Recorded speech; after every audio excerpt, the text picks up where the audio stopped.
Good afternoon and welcome to today's episode of NWCR's Removing the Liberal Blindfold for this, the 17th day of June in the year of our Lord 2021.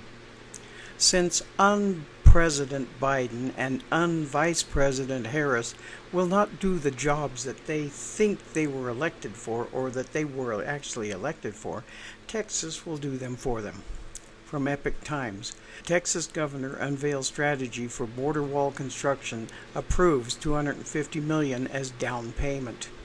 Texas Governor Greg Abbott announced key components of the Lone Star State's plan to build its own barrier wall along its 1,200-mile border with Mexico at a press conference in Austin on Wednesday, including authorizing $250 million as a down payment to kickstart the process. The Republican governor said that the funds are being drawn from the state budget, which allocates $1.1 billion towards border security, a record for Texas. The down payment will be used to hire a project manager and contractors for the border wall.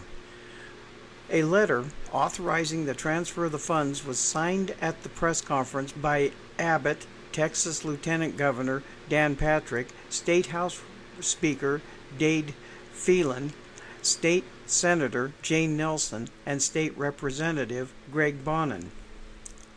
Abbott, who also signed a separate letter directing the Texas Facilities Commission to hire a project manager to oversee the border wall construction as well as the planning and execution of the construction. The project manager will also be in charge of hiring contractors and subcontractors to build the wall. The governor's office announced in a release, quote, "Once hired, the program manager and contractors will identify state land and land that private landowners and local governments can volunteer for the wall," unquote. Anyone can donate to the construction of the wall via the donation page at www.borderwall.texas.gov. Abbott announced. The Texas Division of Emergency Management will manage the donations. At the conference, Abbott also signed a letter to President Joe Biden to demand that his administration return any land taken by the federal government under prior administrations to build the border wall that has yet to be used for that purpose. The federal government used condemnation powers to take property from Texans for the purpose of building a border wall. Once you took office, however, your administration made clear the federal government will not move forward with building the border wall at this time, Abbott told Biden. Once returned, Texas authorities will visit the Texans whose land was taken by the federal government to determine if they will allow the state of Texas to build a wall on their land, he added. Details on how much barrier Texas would erect or where or when it would be installed have yet to be announced. The latest announcements came from a border security summit held last week in Del Rio, where Abbott first alerted the public to Texas's plan to build its own border barrier to arrest illegal immigrants. In a statement on Wednesday, he said that the Biden administration, quote, has abandoned its responsibilities to secure the border and Texans are suffering as a result. Problems along the border are only getting worse due to President Biden's inaction. Property is being destroyed. Deadly drugs and illegal weapons are being smuggled into communities throughout the state. Law enforcement is having to redirect their resources, and county judges and mayors are facing skyrocketing expenses. Texas is doing more than any state has ever done to protect the border, but it is clear that more is needed. In the Biden administration's absence, Texas is stepping up to get the job done by building the border wall. Through this comprehensive public safety effort, we will secure the border, slow the influx of unlawful immigrants, and restore order in our border communities, unquote. The White House did not immediately respond to the Epic Times request for a comment on Abbott's remarks. Former President Donald Trump said on Tuesday that he intends to join Abbott on an official visit to our nation's decimated southern border on June 30th. And I talked about this the other day. They turned it into the worst border crisis in U.S. history, Trump's statement read. Vice President Kamala Harris has not made a trip to the border since taking office. She has not said when she will visit.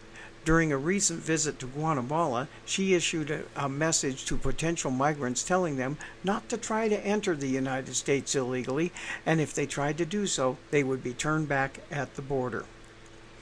And now, removing the liberal blindfold. The president really only has a few jobs as president. It is not running the states into bankruptcy. It isn't taxes or anything else he is doing. But one thing that his job is that he isn't doing is keeping the American people safe. It seems his priorities are with the Chinese and our enemies. From Proverbs 14, verse 23, it essentially talks about doing your job. In all toil there is profit, but mere talk tends only to poverty. Biden and the moral brats do nothing but talk, and their talk is causing nothing but poverty for this nation and misery for her people. And the liberal leaders all over this nation are doing the same thing. I have talked of the tyrant here in New Mexico, promising to open the state when most of the state got back to green, but when that happened, she changed the whole thing, added a color to keep us all locked down. Now that science has proven that she and her lockdowns are totally wrong, she has the whole state in her new color, which she said she would then open us up, but she still isn't. We are being inundated with commercials on television telling us to social distance all the time and for God's sakes wear your masks because, as the little girl in the commercial says, quote, "We are not out of the woods yet," unquote. Yesterday I said that she would not open this state until the 4th of July. I feel more and more like this is going to be true. And then when it happens, she will take all the congratulations and all the adoration for opening up the state so that we could celebrate as Americans. But when this happens, I did say, and remember, when I said this, I will repeat this. When she does open up the state, controls will still be there because of what they want to get away with. And with this virus, it had a 99.7% survival rate, and they got away with locking us down. And what they're going to do is come up with a new virus or something new, and they will lock us down again, or they will try. I hope we the people will put a stop to that before it happens again. The Democrats have got to go. And for that matter, a lot of the Republicans who vote with the Democrats have got to go. This nation is in trouble, and it's only going to get worse until we get rid of the socialist leaders that shouldn't be there and get them out of office. America definitely does not need them. Thank you again for listening to us here at NWCR, where we strive hard to find the truth hidden by the lamestream, lying liberal media. And as I will always say, we will not be ruled. We are heard through Conservative Nation Media, or CNN, from behind the silver microphone of freedom with that voice of reason in this increasingly unreasonable world, where America always wins. Please subscribe to my Rumble account under the name of NWCR's Removing the Liberal Blindfold, and also my BitChute account with the same name. And now I also have one on Brighteon, which is the same thing as YouTube, only they won't delete you for being truthful about what America really is. And it's under the name of Removing the Liberal Blindfold. Subscribe because I am being shadow banned on Facebook and YouTube, and pretty soon I'm just going to stop putting them there. See you all tomorrow on my radio show on Blog Talk Radio at 9 p.m. Eastern, 7 p.m. Mountain. On Saturday will be Black by Color Only with Vincent Brown, and on Sunday will be American by Design with our very own Uncle Bing Fisher. Have a great day, and God bless you all.